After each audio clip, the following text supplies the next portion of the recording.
Look, detectives combing through the hood looking for a corpse. Draco hitting, I don't think your body can endure the force. I whipped the fish up with a fucking hanger or a fork. Told that bitch, go ahead, sniff what you want, there's plenty more to snort. I had an outstanding warrant for a short. Turned myself in, rocking Louis and all my jewelry, I wore the court.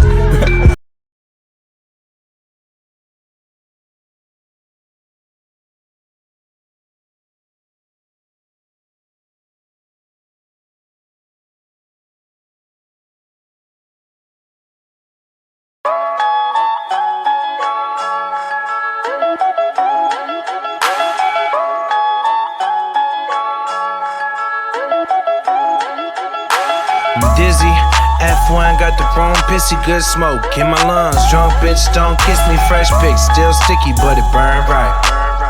I'm everything that your girl like. I went from trimming to swimming in beaches with Puerto Rican and Dominican girls with no visas. Light the reefer, pass it to the left. I told her hold it in, let it burn to the end, then we'll smoke again. My flip-flops, Gucci in my crib, watch movies in my home theater with 3 or 4 groupies. Lobster roll, hot sake with the sushi, flip coke money in the rap game. They wanna prosecute me, a couple try and shoot me. Let me live, player, let me get paper. 3 Xanax bars, that's a mind eraser. All the money in cars, I got all kind of haters. I don't never sleep alone. Xanax and Patron, I'm ever getting home. Xanax and Patron, I don't ever sleep alone. Xanax and Patron, I'm ever getting home. Xanax and Patron. When you're in the dam, better think about bitches passing out at the greenhouse. Take a hit, lights out at the hash bar. On the floor, eyes open, what you asked for. Smoke everywhere, now you need the doctor. Airlifted, elevated, helicopter. Don't be coming with no rookie lungs in the dam. Don't be pumping up your chest like you're going ham. Got you flying to the ER, first class. Got you tapping in a minute, first ass. In the third slash like a blast from a dab hit. Birds in flight for the slab bitch. From the herb, maybe sherb in the shadow. Maybe hardcore setting off the high in your brain matter. In my shot glass, fire water. Burner got the Zanny lights out. Xanax and Patron, I'm ever getting home. Xanax and Patron, I don't ever sleep alone. Xanax and Patron, I'm ever getting home. Xanax and Patron. She love to pop dose, and I got dose. I'm a 2-bar star, I'm not fuck. Welcome back, or to the Hard to Kill podcast. We're on the road. We're out traveling. Nikki's in New Jersey, and I am in beautiful Sunshine, Florida. Welcome to Delray Beach, the home of my good friend, Daryl Jones, fellow Marine and fellow combat veteran. We made our trip down here to Florida, do a little vacation, and to spend some time with Caleb. And I wanted to get him on the podcast. Caleb's a 2-time Afghanistan veteran. He did his last tour with me and was a resupply driver, essentially. For us out there as engineers. yeah. Anything he needed, he was the guy to call. Since we've started this podcast, I've tried to get as many guys from my unit on to really get their story out there and to let them tell what they want to tell and take that burden off your shoulders. And essentially, that's why we're sitting here today. Caleb was a Motor T guy who was attached to the engineer unit where I was, and we were attached to an infantry. So the first deployment, what year was that? That would have been 2010. Just after New Year's, I think we shipped out in March. And that was with 3rd CEB? Yes. I went with Motor T, Yeah. and we supported all over our AO, down from ALR, down by Kanahar, up to Sangin, out to Nole and all that. Driving. Yes, Yeah. driving, convoy. What's some stuff you run into if you're driving out there? Like what's your day-to-day like? The biggest thing is environmental obstacles and civilians. Yeah. I mean, trucks in the fucking way. Yeah. and you're coming through a city. A truck is loaded 20 foot tall over the sides of what would be a dump truck Right. over here. Yeah.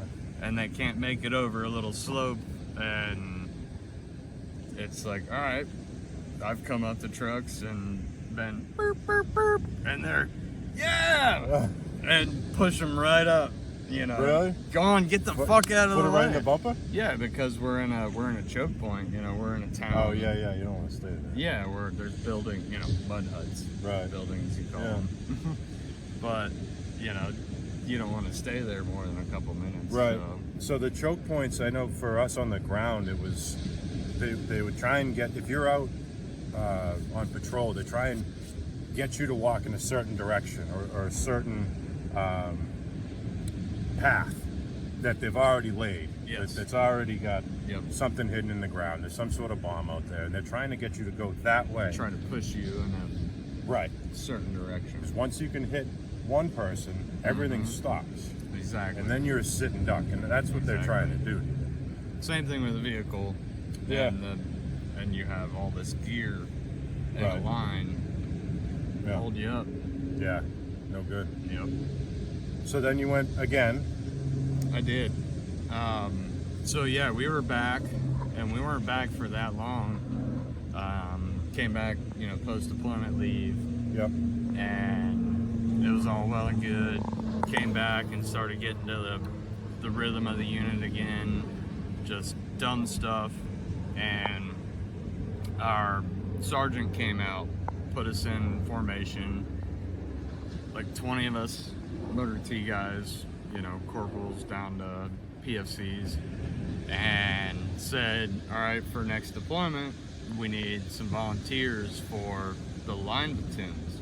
Mm-hmm. And my buddy Holland, Jason Holland, hippie from College Station, Texas, he says, me and Jones will do it, sir. And I'm in the back of the formation, and I'm just like, What the fuck? what the fuck? I will? Alright. And I mean, I thank him to this day for fucking absolutely. I wouldn't want to go with anybody else then. Who was Holland attached to? It wasn't 30. He went with Bravo 1. Oh, okay. Yeah, so he was in Sangin Yeah. with them. Yeah. And it was like, all right, cool, we'll volunteer and go together, because him and I were in MOS school in Missouri. Yeah. So it was, So you know each other. yeah, Yeah. absolutely. And we're roommates in MOS school. Yeah. And then we got to 29 Palms, and so he's like, all right, me and Jones will do it. Thanks for the heads up. Yeah, right. But it was good. I definitely thank him for doing that. Yeah. Because it showed me a different side of the Marine Corps. The line side? Yeah, just the leadership and everything. And 100%, from the top, from Gunny, Erdley, to First Sergeant Erdley, I just saw the different side from what I saw over there in support company, and it was, especially being in country, I saw it in training. It was like, all right, we're training, you guys chill out, like all the boys come back and relax. Whereas support company, they were always down your throat, kind of. Yeah. And Like they had to have you doing something. yes, they always had to have you doing something. And then, when I was training with you guys, we would make sure everything's good, green side. Right. And then you're to the barracks to because you're going to war.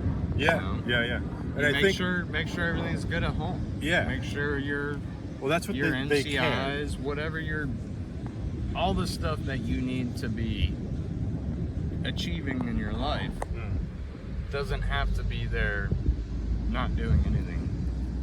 Just to be there. Yeah. You know? Yeah, I think the key to especially a good line unit is quality leadership. Absolutely. We had that. Yeah. We had that. You weren't. Yes. You know, you could talk to the gunny. You probably didn't want to, but you could. Yeah. Like. And he would let his leaders lead. Right. Yeah. And take charge. Yeah. He didn't really wouldn't interfere. Undermine. Yeah. And it was great. I should have him on.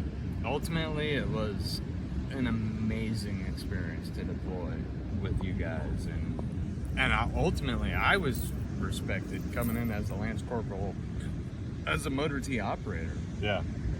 And I don't know if that just came off of having another deployment or whatnot, but it was fluid. Yeah, well, you blended in. I mean, everything was fluid. Right. You just know? because you're a Motor T guy didn't mean you weren't part of the engineer crew. Yeah, we got shit done. Yeah. You know, that's all there was to it. Like, all right, what's the task? Bam, let's do it. Right. And it was all, whatever it was, how shitty it was, it didn't matter. It was fucking cool. Yeah. Because we were all. It was a unit. Yeah. You know? We were all very different, but all different walks of life. It was very fluid. Yeah. Yeah, it worked. It went well. You know, we do the best we can when you get out to try and keep in touch with guys and try and keep that camaraderie and bond. But it's not easy, man. I mean, no. I know, like, when I separated and moved home, I had left that platoon behind. I left my squad. I didn't have somebody 2 doors down, or if you're having a hard time, you go knock on his door and you have someone to talk to. Same. Once you're discharged and separated from that, it's phone calls and it's trips once a year to come down, like I am here today. Absolutely. That means a lot, for sure. And it's the only way that guys keep their head cool. Yeah. You know, you have to keep that camaraderie and keep that partnership, because when you go through some shit with some dudes, it doesn't go away. No. You know, now the only difference is now you're home and you're dealing with it on your own. Yeah. I know for myself, I drank a lot when I got out. I partied a lot when I got out. And you deal with it. Yeah. Yeah, that's mask. Yeah, that's essentially what I did, and I drank and drank until I realized that I had to do something. You know, I couldn't live the rest of my life like that. Yeah. So I did reach out to the VA, and I do see a therapist. I do take medication, and it's much better now. Do you use a VA at all? So I'm in a hard time in my life where I am not taking care of myself. Yeah. And I was, and I did, and I sought out help and whatnot. And more or less, maybe I just put too much on my plate and everything that's going on. I put everything else before me. Yeah. You know, I got an older truck, so it's always breaking down. There's always, you know, I can always fix everything, so I'm always fixing everything besides. Other than yourself. Other than myself. You know, I just keep busy to be like, oh, I'm okay. Right. You know, and it's not okay. You know. No. I definitely need to. Go ahead. I do agree with finding tasks to keep you busy, because it takes your mind away from what's really going on in there. Yeah.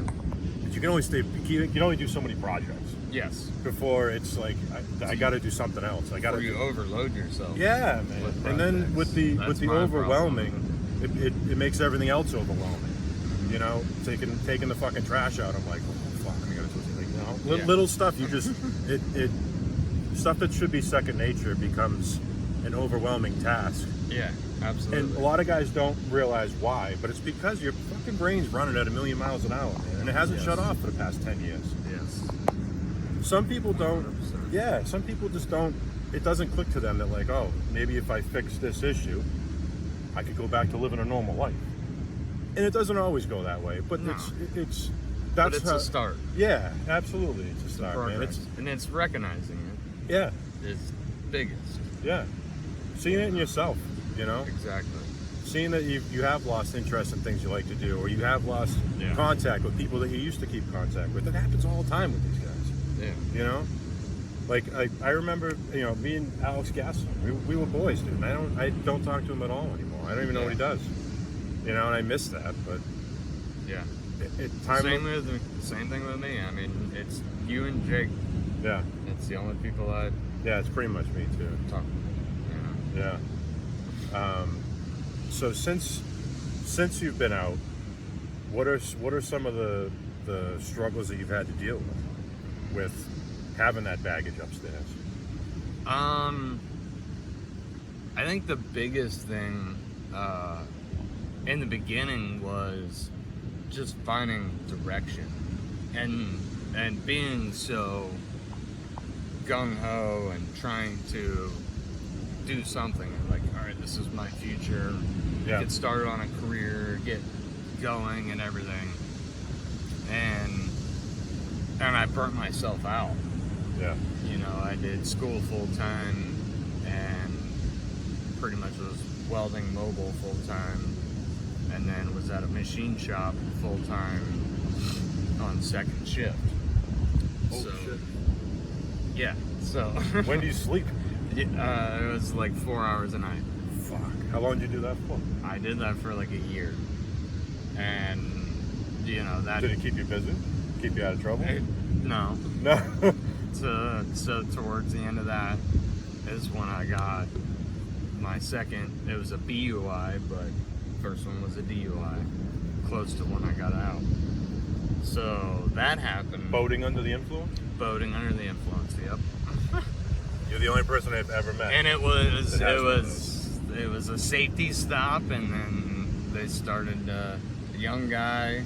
It was a Florida, you know, FWC wildlife guy. Yeah. So young, fresh on the force, and he was ready to go. Yeah. So that was his. No, not at all. So anyhow, you know, served 60 days in county jail. Fuck, man. With a dark crew in Fort Pierce.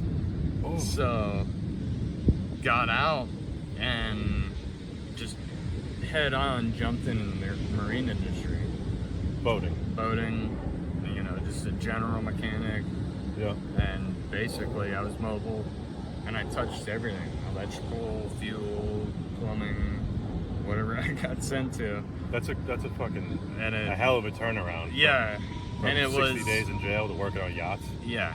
And it had to. It was like I'm done with everything else I was doing because I was going to school for engineering. Oh, okay. And my pursuit there was getting back into DOD and military, building weapons. Mm-hmm. So, and I, you know, over the times drew up some drawings and have some mechanical drawings of weapons and stuff that, you know, I played around with.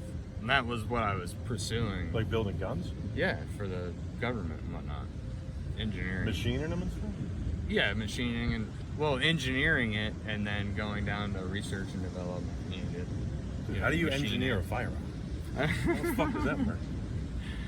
You just start at square one. You start drawing? Yeah. Well, I mean, you have all your basic parameters from NATO weapons. You have drawings that you can look up for specs, but you know, other type of mechanisms and designs that will improve what we already have. You know, just knowing, being hands-on and being out there in the field and looking inside and it makes sense. Taking it apart a little bit, putting it back together, firing it again. Yeah. About 1 million times. Yeah. Yeah. You know, somebody's like, something wrong with your weapon? Was that full auto? No, that was 3-round bursts. Not at all. We were ripping the buffer springs out of them. No, Or not the buffer spring, the trigger spring there. Yeah, the spring for the Yeah, 3-round bursts. man. I forgot about that. It was the guy from the unit that we replaced It's like, dude, shut the fuck up. who had Shut one. the fuck Yeah. up. And he was like, yeah, man, you just go in the trigger assembly, flip it to the 3-round burst, and pull the spring out. And then there's nothing to stop the hammer. It's full auto. Yep. And we were all like, what? I remember G being like, don't lose that spring because you're going to put it back in. I was Yeah, like, you have to put it back. You go back to the armory without that. Yeah. You're like, I held on to Yeah. it. I could put it back in after. But Yeah, a little trick of the trade there. I came across the front end of the tram, the front end loader. We were taking small arms and whatnot. Yeah. And I ran the tram because we were building like HESCO. Yeah. And we were up on a huge point. I mean, probably 200, 300 meters, you know, down from this basin, and there was a couple mud huts down there and whatnot. So we're building an Afghan army post. Right. And so we're doing HESCO. I don't remember who else was there, but I remember specifically Blancado was there. And he was out there pulling HESCO. And it was like one of those type dunes where, like a wadi, where all along the wadi you had these, the land would come out, and you'd have a finger of land that would rise up and come forward. Right. And it would just drop down, but it would be several fingers all the way down the water. So anyhow, we're up there, and we got like the 3-foot HESCOs just started. Yeah. Like one bucket in it. And I got like tink tink on the tram. And I let off the gas. I was like, wait a second, what was that? And I'm looking out in front of me, and they're getting dust out in front of them. Oh. So, yeah. Yeah, so they're impacting. Yep. And then the Afghan, so I looked behind me because I knew the Afghan army commander and a couple other brass were right to my left behind me. And I looked behind me, and they're going like this. So I was like, all right, Yeah, we're getting it. shot at. Yeah. Can't hear fucking shit in there. Right.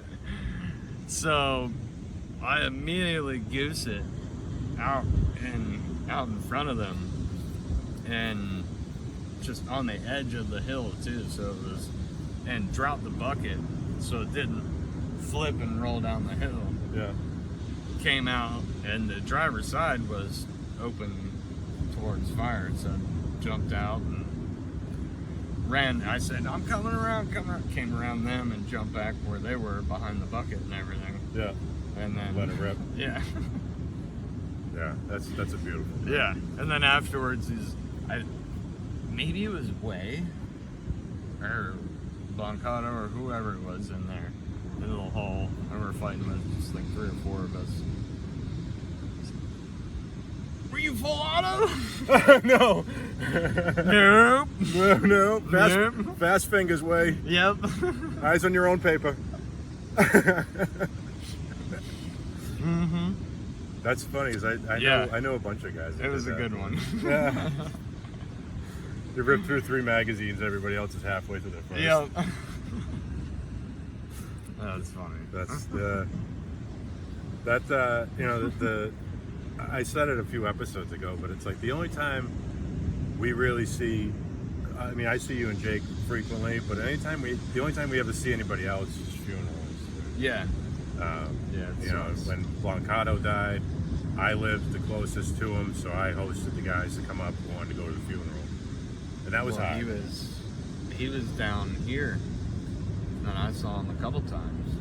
What was he doing down here? He was living at his mom's. Oh. Like Daytona area, like Deltona or something. Yeah. This was years ago. Closer to when he came out, I believe. Came out of the Marine Corps? Yeah. Yeah. Yeah. unfortunate, man. I feel like that. I feel it pretty hard too because he confided in me a lot, and before he got out, you know, when he was with PMO. Yeah. Oh, I remember that. Yeah. He used to, you know, randomly hit me up a good amount of times throughout the week, you know, at least once a week. Yeah. And it could be 10 o'clock at night on a Tuesday. Hey, what are you guys doing? I'm on the couch watching TV. Oh, I was just swinging by or whatever, and just coming off of work or whatnot. I mean, I always loved it. Come on over. Yeah. You know, I mean, come over and just pass out. Yeah, it's unfortunate, dude. I feel like that the painkillers run rampant in the veteran community. Yeah. And you know, Nick, unfortunately, we lost Nick Blancato to an overdose. I think that was a problem that started when he was in. I don't think it was a problem that was addressed when he got out. I think it was before he came in. Yeah, or even, you know. But he's not the only one that I know of. Same thing with many of the guys that I know that have done that, whether it be drugs or a weapon. You know, and it's crazy because, like, we're Marines, we're sick individuals, we joke about crazy shit. Right. Well, the ones that have ultimately joked about the ultimate sacrifice, you know. Yeah. Can't wait to take a dirt nap. Yeah. You know. Yeah. Every random chance that they can get that it's funny, you know, ha ha ha, all my buddies are looking, I'm gonna put a gun in my mouth. Yeah. It's not funny. No. It is ultimately a cry for help. Yeah, and unfortunately, it's not recognized soon enough for a lot of guys. No, it's not. No, because we're all big chiefs, you know? Yeah, no one wants to let that guy down. Yeah. Man. It's all funny. It's Right. but really, Yeah, it's real shit. yeah, It's unfortunate. it is. So, you're a father. I am. Tell me a little bit about that. It's life-changing, for sure. I bet. Yeah. She turned 4 in October. Her name is Cadence. And she just... Ballful energy. Oh, she has ballful energy. Just the sweetest thing ever. She loves doing anything with Daddy. I can have her at the house, and by 10 o'clock in the morning, she wants to play with her girly dolls or her toy house at home. And I'm getting bored. So, Cadence, it's Saturday. You want to go on the airboat? She'll drop everything and say, yeah! Let's go! So, I cherish it. She's amazing. And good for you. Yeah, that's what I work for now. Is her and I's future. Where are we going? Yeah, that's cool. Yeah, it's a good bond. It is. Wow. Well, Caleb took us airboating, and he took us fishing, and I caught the only fish. Don't ever forget it. I didn't fish at all. But I got some clips of that we're going to throw in here. It was a privilege to come down and sit with you today. It was a privilege Absolutely. to get back together. I'd love to have you more. Yeah, and anybody else out there who wants to talk, hit us up in the comments. Let us know what you think. Until next time, stay hard to kill.